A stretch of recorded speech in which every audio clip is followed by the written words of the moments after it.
হচ্ছে আমার door lock challenge. তোমরা দেখতে পাচ্ছ বন্ধুরা, এরকমভাবেই আমি একটু একটু করে ছাদ থেকে উপরে, ছাদ থেকে নিচে, মানে আমি কি বলছি নিজেও বুঝতে পারছি না।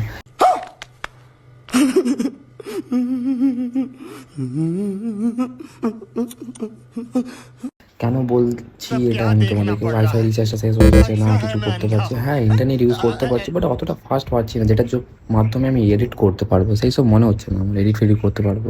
তো এখানে ফেঁসে গেছে, আমি ভাবছি ব্লগটা পেন্ডিং হয়ে গেছে, আমার রয়ে গেছে, কি করব।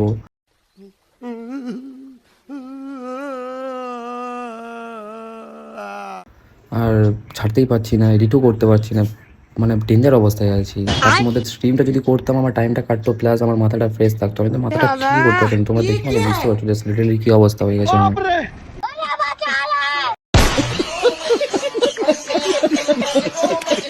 लेकिन ये साला कर क्या रहा है यहाँ पे? আমি কিছু করছি না গাইস, তোমাদেরকে লাইভ প্রুফ দেখে দিচ্ছি যে আমার ওয়াইফাই রিচার্জটা শেষ হয়ে গেছে। তাই জন্য আমি কি করব, 2 দিন ধরে আমার ব্লগটা আমার পেন্ডিং রয়ে যায়, আমি আপলোড করতে পারিনি। সেই কারণে আমি তোমাদেরকে ভাবলাম এই ব্লগটা আমার তোমাদেরকে দেওয়া উচিত। আর এই ব্লগটাও পেন্ডিং হয়ে গেছিল গাইস, তারপরে যে 79 এসছে তোমরা জানো।